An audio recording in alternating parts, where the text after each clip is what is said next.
अस्सलाम वालेकुम, कैसे हैं आप सब। मेरा नाम सिकंदर खान है। मैं S N M enterprises company Bahria enclave Islamabad से आप सबसे मुखातिब हूँ।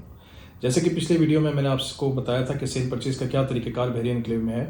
आज मैं आप लोगों से अपनी कंपनी से रिलेटेड कुछ डिटेल्स आपसे शेयर करना चाहूँगा कि मेरी कंपनी क्या करती है, हम कितने सालों से एक्टिवेटेड हैं और हमारे मेनली जो कारोबार का सतून है वो किन चीज़ों पर मुश्तमिल है।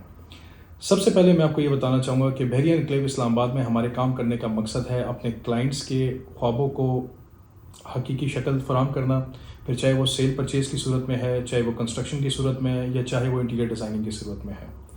हमने 8 सालों में ना सिर्फ काम किया है बल्कि सिर्फ अपने क्लाइंट्स का जो एतमाद है वो सही तरीके से हमने हासिल किया है। फिर चाहे वो उनका सेल के बाद आफ्टर सर्विसेज हों या सेल परचेज़ या कंस्ट्रक्शन से पहले जो उनके क्वेरीज़ वगैरह हैं उनको एड्रेस करना हो। मुझे दिन में हज़ारों किस्म की कॉल्स आती हैं कि सिकंदर भाई, बहरिया एनक्लेव इस्लामाबाद में अगर प्लॉट लेना हो तो उसका क्या तरीक़ेकार है।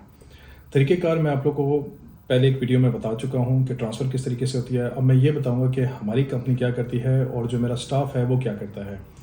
देखें, जो क्लाइंट हमें कॉल करता है वो हमें बताता है कि हमें 5 मरला या 10 मरला या कनाल प्लॉट इस सेक्टर में चाहिए या किसी भी सेक्टर में आप हमें ले दें और वो किन प्राइसेस पर मुश्तमिल है। मेरी टीम क्या करती है, मौके के ऊपर जाती है, प्लॉट की वीडियोस बनाती है, उसके पिक्चर्स बनाती है, उसके ड्रोन शॉट्स लेती हैं, फिर प्लॉट की ऑथेंटिसिटी चेक करती है in the terms of documents कि आया वो कोई डेथ केस वगैरह तो नहीं है, आया उसमें कोई कोर्ट से रिलेटेड तो कोई केस वगैरह नहीं है। और फिर उस हवाले से वो प्लॉट के पोजीशन वगैरह चेक करती है। फिर जो क्लाइंट ने बताया होता है कि मुझे कॉर्नर कैटेगरी का चाहिए या पार्क फेसिंग चाहिए या फिलिंग वाला प्लॉट चाहिए या फिलिंग वाला प्लॉट नहीं चाहिए, ये सारी चीज़ों के ऊपर मेरी कंपनी काम करती है और मेरे जो स्टाफ हैं वो सारी की सारी मालूमात लेकर क्लाइंट्स के साथ शेयर करती है। हमारा पहला जो शोबा है वो सेल परचेज़ का है और जैसा कि आप सब जानते हैं कि सेल परचेज़ जो है वो एक मुश्किल तरीन फ़ैसला होता है किसी भी क्लाइंट के लिए घर बैठे बैठे कि आया मैं प्लॉट ख़रीदूँ तो वो किस कीमत के ऊपर हो, किस लोकेशन के ऊपर हो, किस सोसाइटी के अंदर हो और इस्लामाबाद की किस जोन के अंदर आता हो।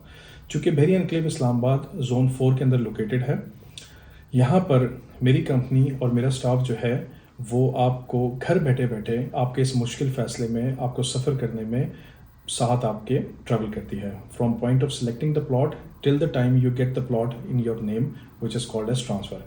उसके अंदर मेरी टीम ये करती है कि पहले आप अपनी मेरी टीम को बताएंगे कि आपको किस सेक्टर में प्लॉट चाहिए या किसी भी सेक्टर में प्लॉट चाहिए और किन पैसों में आपको प्लॉट चाहिए। मेरी टीम ना सिर्फ प्लॉट की ड्रोन शॉट्स लेती है, उसके पिक्चर्स बनाती है और उसकी मालूमात आपसे शेयर करती है, बल्कि उसकी ऑथेंटिसिटी भी हेड ऑफिस से या डॉक्यूमेंटेशन वाइज चेक करती है कि आया प्लॉट में कोई किसी किस्म का कोई लिटिगेशन तो नहीं है या प्लॉट कोर्ट कचहरी में तो फंसा हुआ नहीं है, या जो आप रिक्वायरमेंट्स बताते हैं कि मेरा जो प्लॉट है वो पार्क फेसिंग हो, कॉर्नर हो या बुलेवार्ड कैटेगरी हो। ये सारी चीज़ें आपको घर बैठे बैठे मेरा स्टाफ जो है वो आपसे शेयर करता है। तो एस एन एंटरप्राइजेस पिछले 8 सालों से पुरएतमाद रिलेशनशिप अपने क्लाइंट्स के साथ सेल परचेज़ के हवाले से बना चुका है। और आई एम श्योर कि आप समझते होंगे कि आजकल के दौर में जहाँ नेट का काम इतना अच्छा चल रहा है और लोग घर बैठे बैठे उससे स्क्रॉलिंग वगैरह करते हैं, तो उसमें अगर सारे मालूमात आपको 1 क्लिक के ऊपर मिल जाते हैं तो फ़ैसला लेने में आसानी होती है। अब सेल परचेज़ के मरहले से गुजरने के बाद सेकंड पॉइंट आता है कंस्ट्रक्शन, जिसमें हमारी एक्सपर्टीज़, जैसे कि मैंने पहले मेंशन किया, 8 साल से कंटिन्यूटी में चल रही है। दिन में मुझे दर्जनों किस्म के दोस्त यार क्लाइंट्स मिलते हैं जो मुझसे पूछते हैं कि सिकंदर भाई 10 मरले या 5 मरले या कनाल के ऊपर क्या एक लागत आती है और इसका क्या तरीक़ेकार होता है और आप किन किन सर्विसेज से हमें आशना में कर सकते हैं।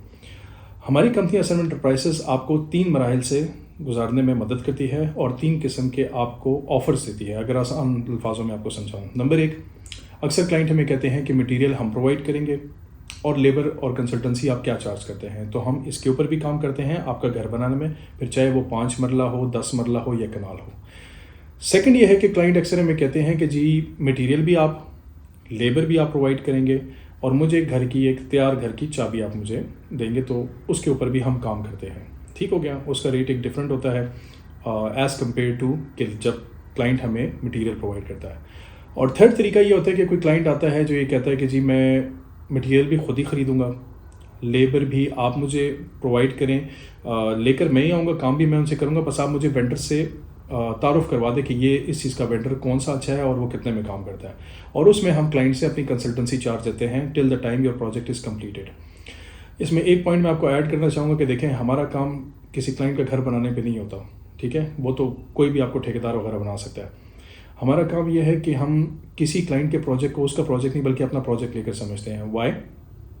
क्योंकि देखिए, अगर हम 10 प्रोजेक्ट्स बनाते हैं तो उन 10 की वजह से हमारी कोशिश होती है कि हमारी अपनी चीज़ों और हम इसको अच्छा बनाएं ताकि हमें 10 और लोग जो हैं वो राब्ता हमसे करें, बजाय इसके कि हम अगर वो 10 में से 3 या 4 या 5 लोग को भी हम जिसे कहते हैं कि सेटिस्फाई ना कर पाएँ तो हमारे 100 क्लाइंट्स और ख़राब होते हैं। तो हम क्वालिटी के ऊपर काम करते हैं और क्लाइंट्स अल्हम्दुलिल्लाह अल्लाह का लाख लाख करम है कि आज तक किसी ने इसे कहते हैं कि कंप्लेन हमारे काम से रिलेटेड नहीं की। बाकी इंसान की ज़ात है, वो काम वगैरह करते हैं तो कंसल्टेंसी में काम ही ये होता है कि हम क्लाइंट्स की क्वेरीज़ के ऊपर ज़्यादातर काम करते हैं और वो हमेशा अल्हम्दुलिल्लाह हमने एड्रेस किया। तो थर्ड सेक्शन है इंटीरियर डिज़ाइनिंग का। अब इंटीरियर डिज़ाइनिंग के हवाले से बहुत से लोगों के बहुत से पैराडाइम्स हैं। नंबर 1 इज़ कि ज़्यादातर लोग कहते हैं हमें इंटीरियर डिज़ाइनिंग आजकल के मॉडर्न पैटर्न के ऊपर दें, जैसे कि 90s में घरों के अंदर मार्बल्स वगैरह और डिफरेंट चिप्स वगैरह का डिज़ाइन वगैरह फॉलो होता था। आजकल 2000 या 2 के जनरेशन या जेन ज़ी जिनको बोलते हैं ज़्यादातर लोग, वो टिकटॉक्स पे और ये जो मैं एक वर्ड जारिम यूज़ करने लगा हूँ जिसको शशके आप बोलते हैं, तो उसमें हमारी टाइल्स की इंटीरियर डिज़ाइनिंग आ जाती है, वॉल्स की इंटीरियर डिज़ाइनिंग आ जाती है, सीलिंग्स की इंटीरियर डिज़ाइनिंग आ जाती है, कर्टन्स की डिज़ाइनिंग आ जाती है।